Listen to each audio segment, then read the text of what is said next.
Hi friends, welcome back to my channel. ಎಲ್ಲರೂ ಹೇಗಿದ್ದೀರಾ? ಎಲ್ಲರೂ ಚೆನ್ನಾಗಿದ್ದೀರಿ ಅಂದ್ಕೊಂಡು ನಾನು ಲಾಗ್ ಸ್ಟಾರ್ಟ್ ಮಾಡ್ಲತ್ತೀನಿ. ಫ್ರೆಂಡ್ಸ್, ಯಾರೆಲ್ಲ ಈ ವಿಡಿಯೋ ನೋಡ್ಲತ್ತೀರಿ ದಯವಿಟ್ಟು ನನ್ನ ಚಾನಲ್ನ ಸಬ್ಸ್ಕ್ರೈಬ್ ಮಾಡ್ಕೊಳ್ಳಿ, ನಿಮ್ಮ ಫ್ರೆಂಡ್ಸ್ ಮತ್ತು ಫ್ಯಾಮಿಲಿ ಜೊತೆ ಶೇರ್ ಮಾಡ್ಕೊಳ್ಳಿ. ಈ ವಿಡಿಯೋ ಇಷ್ಟ ಆದರೆ ಲೈಕ್ ಕೊಡೋದು ಮಾತ್ರ ಮರಿಬೇಡಿ. ದಯವಿಟ್ಟು ನನಗೆ ಸಪೋರ್ಟ್ ಮಾಡಿ ಫ್ರೆಂಡ್ಸ್.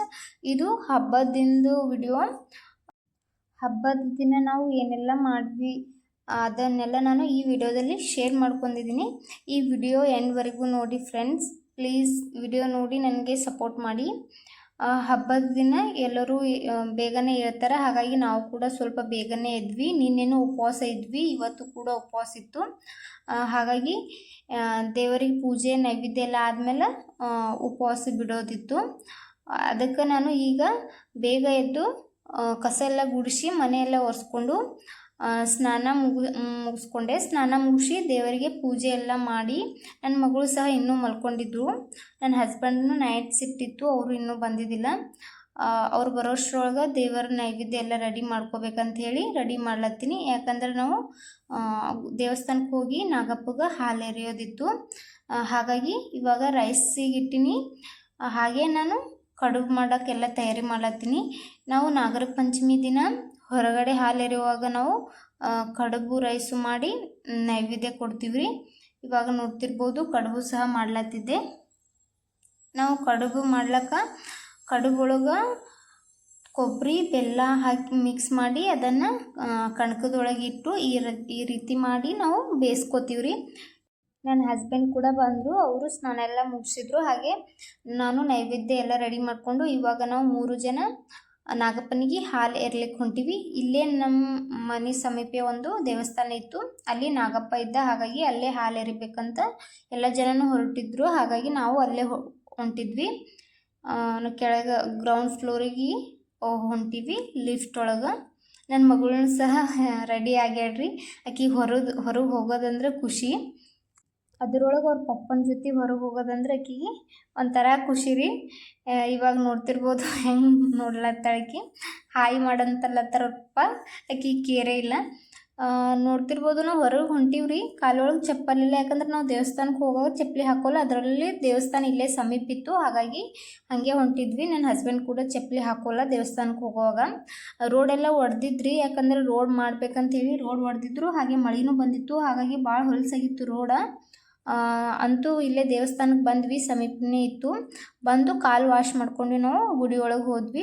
ಇಲ್ಲಿ ಎಲ್ಲ ಥರದ ಜನ ಸಿಗ್ತಾರೆ, ಅಂದರೆ ಪ್ರತಿಯೊಂದು ಸ್ಟೇಟ್ ಜನ ಇರ್ತಾರೆ ಇಲ್ಲಿ. ಅಂದರೆ ಎಲ್ಲ ಜನರು ಯಾವ ರೀತಿ ಮಾಡ್ತಾರೆ ನಾಗಪ್ಪಗೆ ಹಾಲು ಎರೆಯೋದೆಲ್ಲ ನಾವು ನೋಡಿದ್ವಿ. ಬೇರೆ ಬೇರೆ ಸ್ಟೇಟ್ದವ್ರು ಇದ್ದರು, UP MP ಸೈಡ್ದವರು ಇದ್ದರು. ಹಾಗೆ ನಮ್ಮ ಸೈಡ್ ಸೌತ್ದವರು ಕೂಡ ಇದ್ದರು, ನಾರ್ತ್ದವರು ಕೂಡ ಇದ್ದರು. ಕೆಲವೊಬ್ಬರು ಈ ಪದ್ಧತಿ ಪಾಲಿಸ್ತಾರೆ, ಆದರೆ ಬೇರೆ ಬೇರೆ ರೀತಿಯಲ್ಲಿ ಮಾಡ್ತಾರೆ.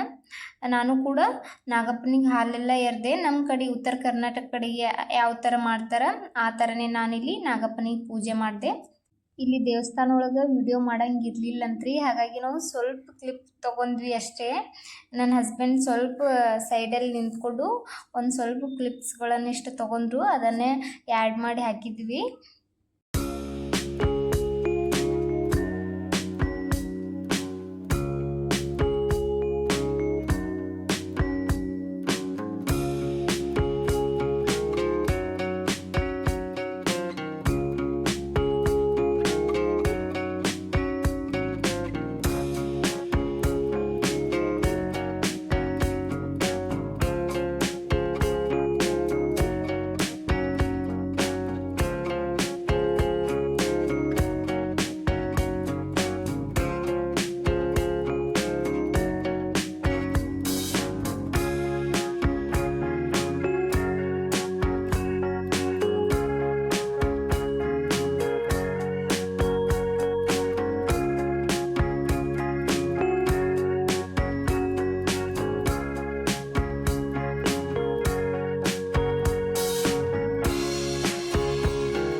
ದೇವಸ್ಥಾನಕ್ಕೆ ಹೋಗಿ ಬಂದಿನ ವಿಡಿಯೋ ಮಾಡೋದಾಗಲಿಲ್ಲ.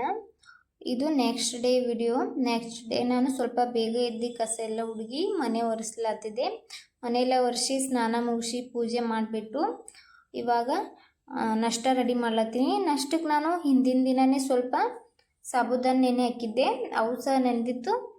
ಅದನ್ನೇ ಸಿಂಪಲ್ಲಾಗಿ ಒಗ್ಗರಣೆ ಹಾಕಬೇಕಂತ ಹೇಳಿ ನಾನು ಒಗ್ಗರಣೆಗೆ ಸ್ವಲ್ಪ ಹಸಿಮೆಣಸಿನ್ಕಾಯಿ, ಕರಿಬೇವು ಕಟ್ ಮಾಡ್ಲತ್ತಿದ್ದೆ. ಹಾಗೆ ನಾನು ಒಂದು ಆಲೂಗಡ್ಡೆನೂ ಸಹ ಹಾಕ್ತೀನಿ. ಇದಕ್ಕೆ ಮೇಲಿನ ಸಿಪ್ಪೆ ತೆಗೆದ್ಬಿಟ್ಟು ಕಟ್ ಮಾಡಿ ವಾಶ್ ಮಾಡಿಬಿಟ್ಟು ಹಾಕ್ತೀನಿ. ಈ ಕಡೆ ಹಾಲು ಕಾಯಿಸ್ಲಾಕಿಟ್ಟಿದ್ದೆ. ನನ್ನ ಮಗಳು ನನ್ನ ಜೋಡಿನೇ ಕುಂತಿಳು. ಅವ್ರ ಪಪ್ಪ ನೈಟ್ ಶಿಫ್ಟ್ ಆದಂತೇಳಿ ಇನ್ನೂ ಬಂದಿದ್ದಿಲ್ಲ. ನೈಟ್ ಶಿಫ್ಟ್ ಇತ್ತಲ್ಲ, ನಾವು ಸ್ವಲ್ಪ ಬೇಗನೆ ಎದ್ದಿದ್ವಿ. ಅವ್ರು ಬರೋ ಅಷ್ಟರಾಗ ನಾಷ್ಟ ರೆಡಿ ಮಾಡಿದ್ರೈತೆ ಅಂತ ಹೇಳಿ ನನ್ನ ಮಗಳಿಗೆ ಕರ್ಕೊಂಡು ನಾನು ನಾಷ್ಟ ರೆಡಿ ಮಾಡ್ಲತ್ತೀನಿ. ಎಣ್ಣೆನೂ ಸಹ ಖಾಲಿಯಾಗಿತ್ತು. ಅದನ್ನು ಸ್ವಲ್ಪ ಒಂದು ಪ್ಯಾಕೆಟ್ ಕಟ್ ಮಾಡಿ ಹಾಕ್ಕೊಂಡೆ. ಯಾಕಂದ್ರೆ ನಿನ್ನೆ ಹಬ್ಬ ಅಲ್ಲ, ಹಬ್ಬಕ್ಕೆಲ್ಲ ಸ್ವೀಟ್ಸ್ ಅದು ಮಾಡಿದ್ವಿ. ಕರ್ಜಿಕಾಯಿ ಹಾಗೆ ಸ್ವಲ್ಪ ಸೇವ್ ಮಾಡಿದ್ವಿ, ಚುರುಮುರಿ ಎಲ್ಲ ಮಾಡಿದ್ವಿ. ಎಲ್ಲ ಎಣ್ಣೆ ಖಾಲಿಯಾಗಿತ್ತು, ಅದಕ್ಕೋಸ್ಕರ ಬೇರೆ ಪ್ಯಾಕೆಟ್ ಹರಿದು ಹಾಕ್ಕೊಂಡೆ.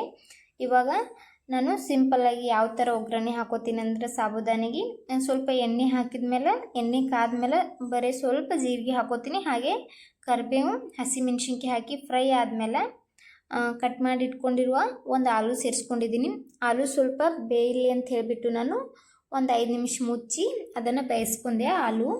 ಆಲೂ ಇವಾಗ ಸ್ವಲ್ಪ ಸ್ಮೂತ್ ಆಗ್ಯದ. ಅದಕ್ಕೆ ಸ್ವಲ್ಪ ರುಚಿಗೆ ತಕ್ಕಷ್ಟು ಉಪ್ಪು ಸೇರಿಸ್ಬಿಟ್ಟು ನೋಡ್ತಿರ್ಬೋದು ಎಷ್ಟು ನೀಟಾಗಿ ನೆನೆದು ಬಂದವ. ನಾ ಜಾಸ್ತಿ ನೀರು ಹಾಕಿದ್ದಿಲ್ಲ, ಇದಕ್ಕೆ ಮುಳುಗುವಷ್ಟೇ ನೀರು ಹಾಕಿಟ್ಟಿದ್ದೆ. 1-2 ನೀರು ವಾಶ್ ಮಾಡಿ ಮುಳುಗುವಷ್ಟೇ ನೀರು ಹಾಕಿಟ್ಟಿದ್ದೆ. ಭಾಳ ಎಷ್ಟು ನೀಟಾಗಿ ಬಂದದ್ದು ನೋಡ್ಬೋದು ರೀ, ಹರಳು ಥರ. ಇವಾಗ ಇದನ್ನೊಮ್ಮೆ ನೀಟಾಗಿ ಮಿಕ್ಸ್ ಮಾಡಿಬಿಟ್ಟು ಸ್ವಲ್ಪ ಮುಚ್ಚಿ ಉಮ್ಗಾಯಿಸ್ಕೊತೀನಿ ರೀ. ಇದಕ್ಕೆ ನಾನು ಸ್ವಲ್ಪ ಉಮ್ಗಾಯ್ದ್ಮೇಲೆ ಇದಕ್ಕೆ ನಾನು ಶೇಂಗಾ ಪುಡಿ ಸೇರಿಸ್ಲತ್ತೀನಿ. ಸ್ವಲ್ಪ ಶೇಂಗಾ ತರ್ತರಿಯಾಗಿ ಗ್ರೈಂಡ್ ಮಾಡಿಕೊಂಡು ಸೇರಿಸ್ಕೋಬೇಕು. ಸ್ವಲ್ಪ ಇದು ಸಣ್ಣ ಆಗ್ಯದ್ರಿ, ಇನ್ನೊಂದು ಸ್ವಲ್ಪ ಕಾಳು ಥರ ಇದ್ರೂ ನಡೀತದ. ಮೊದಲೇ ಸೇರಿಸ್ಕೊಂಡ್ಬಿಟ್ಟೆ ಅಂದ್ರೆ ಹೊತ್ತದ. ಸ್ವಲ್ಪ ಉಮ್ಗಾಯ್ದಾದ್ಮೇಲೆ ನಾವು ಸೇರಿಸ್ಕೊಂಡ್ರೆ ಹೊತ್ತಲ್ಲ, ಶೇಂಗಾ ಜಲ್ದಿ ಹೊತ್ತದಲ್ಲ. ಅದಕ್ಕೋಸ್ಕರ ನಾನು ಸ್ವಲ್ಪ ಉಮ್ಗಾಯಿಸಿ ಆಮೇಲೆ ಮ್ಯಾಗ ಶೇಂಗಾ ಆ್ಯಡ್ ಮಾಡ್ಕೊಂಡೀನಿ. ಇದನ್ನು ಉಪವಾಸ ಮಾಡೋರ್ನು ಸಹ ತಿನ್ಬೋದು ರೀ. ಉಪವಾಸದ ಉಪ್ಪು ಅಂತ ಬರ್ತದಲ್ಲ, ಅದನ್ನು ಬಳಸ್ಕೊಂಡು ಇದನ್ನು ಮಾಡ್ಕೊಂಡು ತಿನ್ಬೋದು. ಇವಾಗ ನೋಡ್ತಿರ್ಬೋದು ಎಷ್ಟು ನೀಟಾಗಿ ಬಂದದ. ನಾವು ನಾಷ್ಟ ಮಾಡಿ ಮತ್ತೆ ಸಿಗ್ತೀವಿ ರೀ. ನಾಷ್ಟಕ್ಕೆ ನಾನು ಸಾಬುದಾನ ಸುಸ್ಲ ಮಾಡ್ಕೊಂಡಿದ್ದೆ. ನನ್ನ ಹಸ್ಬೆಂಡ್ ಕೊಟ್ಟೆ ನಾನು ಸಾಬುದಾನ ಸುಸ್ಲ ಮತ್ತು ಸ್ವಲ್ಪ ಕಡಲೆ. ಅವರು ಗೋನ್ ತಿಂತಾರೆ ರೆಗ್ಯುಲರಾಗಿ, ಹಾಗಾಗಿ ಗೋನು ನೆನೆಸಿಟ್ಟಿದ್ದೆ, ಅದನ್ನು ಕೊಟ್ಟೆ. ನನ್ನ ಮಗಳಿಗೆ ನಾನು ಸಪ್ರೇಟಾಗಿ ರಾಗಿ ಗಂಜಿ ಮಾಡ್ಲತ್ತಿದ್ದೆ. ರಾಗಿ ಗಂಜಿ ನಾನು ಇದೇ ಥರ ಮಾಡಿಕೊಡ್ತೀನಿ ರೀ. ಯಾವಾಗಲೂ ಭಾಳ ಇಷ್ಟಪಟ್ಟು ತಿಂತಾಳೆ. ನೀವು ಸಹ ಒಮ್ಮೆ ಟ್ರೈ ಮಾಡಿಬಿಟ್ಟು ನನಗೆ ಕಮೆಂಟ್ ಮಾಡಿ ಹೇಳಿ. ನಿಮ್ಮ ಮಕ್ಕಳು ಸಹ ಇಷ್ಟಪಟ್ಟು ತಿಂತಾರೆ, ಟ್ರೈ ಮಾಡಿ ಒಂದು ಟೈಮು. ಈ ಕಡೆ ನಾನು ನೀರಿಟ್ಟಿದ್ದೆ, ಸ್ವಲ್ಪ ನೀರು ಕುದಿಯೋವರೆಗೂ ಇಟ್ಟಿದ್ದೆ. ಒಂದು ಸೈಡ್ ನಾನು ನೀರಿಗೆ ಸ್ವಲ್ಪ ರಾಗಿ ಹಿಟ್ಟು ಹಾಕಿ ಅದು ಗಂಟು ಇರಲಾರ್ದಂಗೆ ನೀಟಾಗಿ ಕಲಸಿಟ್ಕೊಂಡಿದ್ದೆ. ಅಂದ್ರೆ ನೀರೊಳಗೆ ಹಾಕಾಗ ಗಂಟು ಆಗಲ್ಲ ಅಂಥೇಳಿ ಈ ಥರ ಮಾಡಿದ್ದೆ ನಾನು. ನನಗೆ ನೀರೊಳಗೆ ಹಾಕಿ ತಿರುಗಿಸಲ್ಕೆ ಗಂಟು ಆಗ್ತದ್ರಿ, ಅದ್ರ ಸಂಬಂಧ ನಾನು ಇದೇ ಥರ ಮಾಡ್ತೀನಿ. ಯಾವುದೇ ಗಂಜಿ ಮಾಡಲಿ ಸೈಡಲ್ಲಿ ನೀರು ಹಾಕಿ ಕಲಿಸ್ಕೊಂಡೆ ನಾನು ಕಾಯ್ದ ನೀರಿಗೆ ಆ್ಯಡ್ ಮಾಡ್ಕೊತೀನಿ. ಇವಾಗ ಇದು ಗಂಟು ಆಗಲಾರ್ದಂಗೆ ಸ್ವಲ್ಪ ಹೊತ್ತು ಈ ಥರ ತಿರುವಿ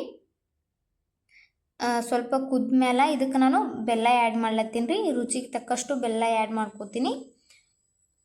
ಸ್ವಲ್ಪ ಜಾಸ್ತಿ ಸ್ವೀಟ್ನು ಮಾಡಿದ್ರು ನಡೀತದೆ, ಯಾಕಂದರೆ ಇದ್ರೊಳಗೆ ನಾನು ಹಾಲು ಹಾಕಿ ನನ್ನ ಮಗಳಿಗೆ ಕೊಡ್ತೀನಿ. ಹಾಗಾಗಿ ಬೆಲ್ಲ ಆ್ಯಡ್ ಮಾಡಿ ಹಾಗೆ ಇದಕ್ಕೆ ನಾನು ಒಂದು ಏಲಕ್ಕಿನ ಬೆಲ್ಲ ಹಾಕಿ ಸೇರಿಸ್ಕೊಂಡಿದ್ದೀನಿ. ಕೊಂದ್ರೆ ಆಯ್ತು ರೀ, ರೆಡಿ ಆಗ್ತದೆ ಗಂಜಿ.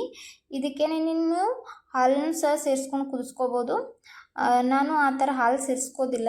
ಇದನ್ನು ಕುದಿಸ್ಬಿಟ್ಟು ಅದ್ರ ಮೇಲೆ ಸ್ವಲ್ಪ ತುಪ್ಪ ಹಾಕ್ತೀನಿ. ನನ್ನ ಮಗಳಿಗೆ ಏನು ಕೊಡುವಾಗೂ ನಾನು ಸ್ವಲ್ಪ ತುಪ್ಪ ಆ್ಯಡ್ ಮಾಡಿ ಕೊಡ್ತೀನಿ. ಗಂಜಿ ಆಗಲಿ ಏನೇ ಊಟ ಆಗಲಿ ಅದ್ರೊಳಗೆ ಸ್ವಲ್ಪ ತುಪ್ಪ ಆ್ಯಡ್ ಮಾಡಿಕೊಡ್ತೀನಿ. ಸ್ವಲ್ಪ ತುಪ್ಪ ಹಾಗೆ ಇದ್ರೊಳಗೆ ನಾನು ಸ್ವಲ್ಪ ಹಾಲು ಹಾಕಿ ಅವಳಿಗೆ ತಿನ್ನಿಸ್ತೀನಿ ರೀ. ಅವಳಿಗೆ ಯಾವಾಗಲೂ ಇದೇ ಥರ ಗಂಜಿ ಮಾಡಿ ತಿನ್ನಿಸ್ತೀನಿ ನಾನು. ಭಾಳ ಇಷ್ಟಪಟ್ಟು ತಿಂತಾಳ್ರಿ. ನೀವು ಸಹ ಒಮ್ಮೆ ಟ್ರೈ ಮಾಡಿ ನೋಡಿ. ನಿಮ್ಮ ಮಕ್ಕಳು ತುಂಬ ಇಷ್ಟಪಟ್ಟು ತಿಂತಾರೆ. ಮಾಡಿದ್ದೆಲ್ಲ ಖಾಲಿ ಮಾಡಿಬಿಡ್ತಾರೆ. ಮತ್ತು ಮಧ್ಯಾಹ್ನದಾಗ ನಾನು ಸ್ವಲ್ಪ ಕುಂತಿದ್ವಿ, ಏನಾದ್ರು ತಿನ್ನೋಕೆ ಮಾಡ್ಬೇಕಂತ ಹೇಳಿ ಸೇವ್ ಮಾಡಬೇಕಂತ ಟ್ರೈ ಮಾಡ್ಲತ್ತಿದ್ವಿ. ಸೇವ್ ಮಾಡ್ಲಿಕ್ಕೆ ನಮ್ಮಲ್ಲಿ ಮಷಿನ್ ಇದ್ದಿದ್ದಿಲ್ಲ. ಹಾಗಾಗಿ ಏನಾದರೂ ಯೂಸ್ ಮಾಡ್ಕೊಂಡು ಮಾಡಿದ್ರೆ ಅಂತ ಹೇಳಿ ಹಿಟ್ಟು ನಾದ್ಲತ್ತಿದ್ದೆ ನಾನು ಸೇವ್ ಮಾಡ್ಲಿಕ್ಕೆ. ಸ್ವಲ್ಪ ಕಡಲೆ ಹಿಟ್ಟು ಹಾಗೆ ಸ್ವಲ್ಪ ಅರಿಶಿನ ಪುಡಿ ಹಾಕ್ಕೊಂಡಿನಿ. ಹಾಗೆ ಸ್ವಲ್ಪ ನಾನೇನು ಇದಕ್ಕೆ ಅಕ್ಕಿ ಹಿಟ್ಟು ಸಹ ಸೇರಿಸ್ಕೊಂಡಿದ್ದೀನಿ. ರುಚಿಗೆ ತಕ್ಕಷ್ಟು ಉಪ್ಪು ಹಾಗೆ ಸ್ವಲ್ಪ ಕಾಯಿಸಿದ ಎಣ್ಣೆ ಹಾಕಿ ಇದನ್ನೊಮ್ಮೆ ನೀಟಾಗಿ ಮಿಕ್ಸ್ ಮಾಡಿಬಿಟ್ಟು ಆಮೇಲೆ ಸ್ವಲ್ಪ ನೀರು ಹಾಕ್ಕೊಂಡು ಇದನ್ನು ನಾದ್ಕೋಬೇಕ್ರಿ. ಭಾಳ ಜಿಗಟ್ಟಿರ್ತದೆ. ಹಾಗೆ ಸ್ವಲ್ಪ ಕೈ ಹಸಿ ಮಾಡ್ಕೊಂಡು ಇದನ್ನು ಸ್ಮೂತಾಗಿ ನಾದ್ಕೋಬೇಕು. ನಾವು ನಾದಿಟ್ವಿ, ಆದರೆ ಈ ಮಷಿನ್ ಇಲ್ಲ. ಹಾಗಾಗಿ ಮನ್ಯಾಗ ಒಂದು ಸ್ಟ್ರೇನರ್ ಇತ್ತು ಪ್ಲಾಸ್ಟಿಕ್ದು, ಅದನ್ನು ಯೂಸ್ ಮಾಡಿಕೊಂಡು ನನ್ನ ಹಸ್ಬೆಂಡ್ ಹೆಲ್ಪ್ ಮಾಡಿದ್ರಿ. ನನಗೆ ಮಾಡೋಕ್ಕೆ ಬರಲಾಗಿತ್ತು. ಹಾಗಾಗಿ ಅವರೇ ಇದನ್ನು ಮಾಡಿದ್ರು ಸೇವ್.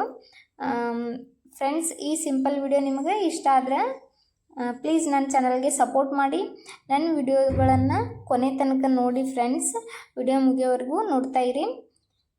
ಹಾಗೆ ಈ ವಿಡಿಯೋ ಇಷ್ಟ ಆದರೆ ಲೈಕ್ ಮಾಡೋದು ಮಾತ್ರ ಮರಿಬೇಡಿ. ನಿಮ್ಮ ಫ್ರೆಂಡ್ಸ್ ಮತ್ತು ಫ್ಯಾಮ್ಲಿ ಜೊತೆ ಶೇರ್ ಮಾಡ್ಕೊಳ್ಳಿ. ಯಾವ ಥರದ ವಿಡಿಯೋಗಳು ಬೇಕಂತ ಹೇಳಿ ನನಗೆ ಕಮೆಂಟ್ ಮಾಡಿ ತಿಳಿಸಿ. ದಯವಿಟ್ಟು ನನ್ನ ಚಾನಲ್ನ ಸಬ್ಸ್ಕ್ರೈಬ್ ಮಾಡಿಕೊಂಡು ನನಗೆ ಸಪೋರ್ಟ್ ಮಾಡ್ತಾಯಿರಿ. ಹಾಗೆ ನನ್ನ ವಿಡಿಯೋ ಯಾರೆಲ್ಲ ನೋಡ್ಲಾತ್ತೀರಿ ಎಲ್ಲರಿಗೂ ಧನ್ಯವಾದಗಳು. ಮತ್ತು ಮುಂದಿನ ವಿಡಿಯೋಗಳಲ್ಲಿ ಸಿಗೋಣ. ಅಲ್ಲಿಯವರೆಗೂ ಬಾಯ್ ಫ್ರೆಂಡ್ಸ್.